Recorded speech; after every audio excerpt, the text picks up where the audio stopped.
Hello बच्चों, let's read our question. Consider the following statement and select the correct set of option. हमें क्या correct set देखना है इसमें से option statement A क्या है? The most obvious and technically complicated feature are metabolism and consciousness. B. Growth and reproduction are mutually inclusive events for euglenoids and chrysophytes.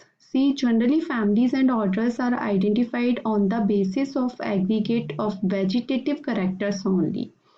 D. Herbarium serve as quick referral system in taxonomic studies. Options क्या है? Option A, B, C, D, B, A, C and D, C, B and D, D, A, B, C and D. तो हमें इनमें से correct जो statement है वो देखने हैं। तो हमारा यहाँ जो की कंसेप्ट हो जाएगा वो क्या हो जाएगा? Living word. ये लिविंग वर्ड से रिलेटेड क्वेश्चंस हैं। अब हम एक एक जो ऑप्शन है उसको, एक एक जो स्टेटमेंट है, अब हम उसको डिस्कस करेंगे। जो फर्स्ट ए स्टेटमेंट है वो क्या बोल रहा है? The most obvious and technically complicated features are metabolism and consciousness. तो मेटाबॉलिज्म क्या होता है? मेटाबॉलिज्म होता है, फर्स्ट है आपका मेटाबॉलिज्म। जो मेटाबॉलिज्म होता है वो क्या होता है कि जो sum total of all chemical reaction occurring in your body is metabolism. Sum total of chemical reactions,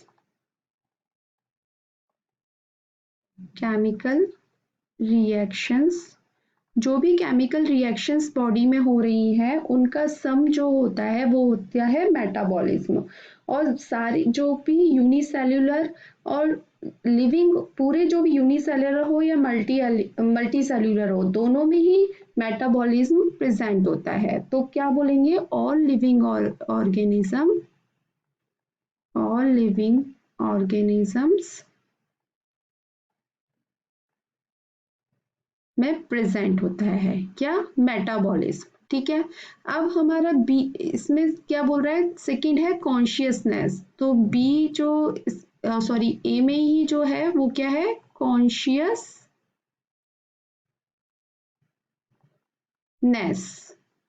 consciousness क्या होती है?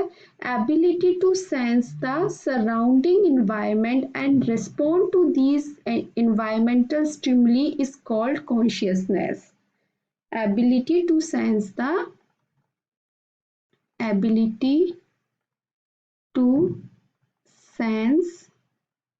the surrounding environment and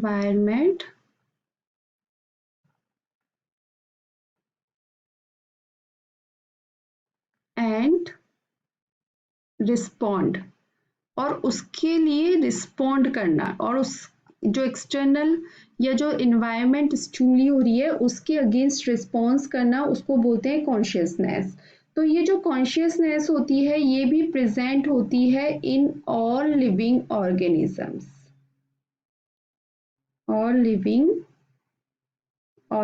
तो हमारा तो फर्स्ट जो स्टेटमेंट है वो क्या हो जाता है? बिल्कुल सही है। The most obvious and technically complicated features are metabolism and consciousness. तो ये जो दोनों में ही, दोनों मतलब यूनिसेल्युलर और मल्टी सेल्युलर दोनों में ही ये मिलते हैं, और ये जो होते हैं ज़रूरी होते हैं लिविंग ऑर्गेनिज्म में। तो हमारा ये जो फर्स्ट जो स्टेटमेंट है वो बिल्कुल ठीक हो जाता है, क्योंकि ये ही सबसे कॉम्प्लिकेटेड फीचर्स होते हैं किसमें?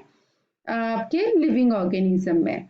अब है बी ऑप्शन आपका, statement B. Growth and reproduction are mutually inclusive event for euglenoids and chrysophytes. ठीक है। तो ये दोनों ही जो है, हमारा जो बी स्टेटमेंट है, both are unicellular organism, both are unicellular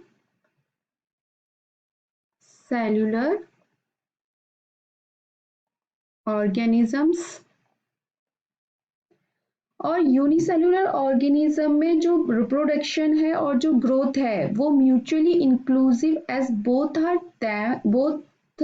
of them are accomplished through cell division, यानी कि उसमें जो रिप्रोडक्शन होगा यूनिसेलुलर ऑर्गेनिज्म में, और जो रिप्रोडक्शन होगा एंड जो ग्रोथ होगी वो किसके थ्रू हो रही है, दोनों ही किसके थ्रू होगा, cell division, accomplished through cell division, accomplished through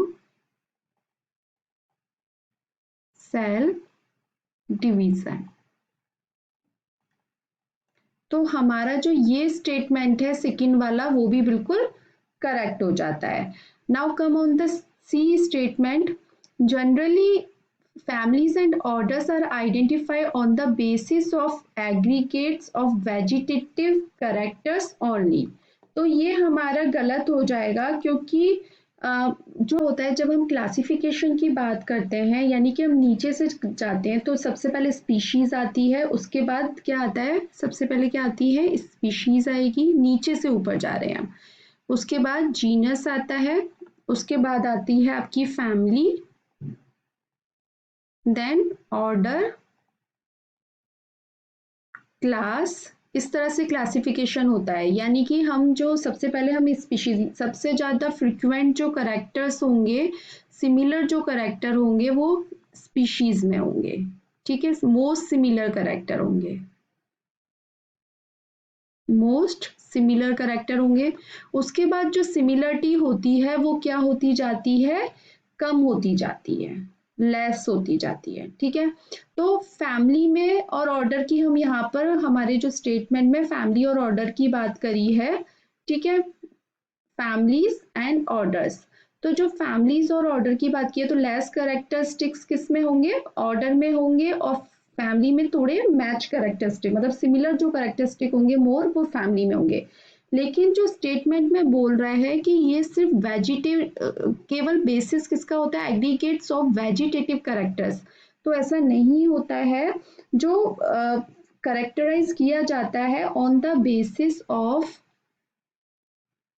on the characterized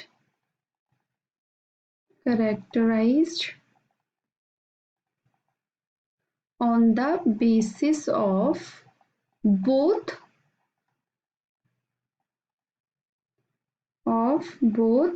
vegetative and reproductive, मतलब दोनों के ऊपर ही करेक्टराइज किया जाता है, reproductive feature of plant species, features of plant species. तो हमारे जो स्टेटमेंट में दे रखा है वो क्या दे रखा है, सिर्फ वेजिटेटिव, तो ये हमारा स्टेटमेंट जो है वो गलत हो जाता है। अब लास्ट स्टेटमेंट है, herbarium serves as quick reference system in taxonomical studies. तो ये बिल्कुल से सही है, क्योंकि जो हर्बेरियम होते हैं,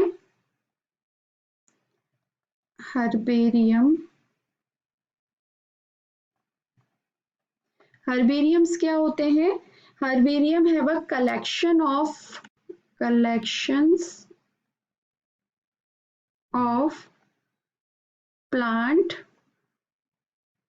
specimen and information about them,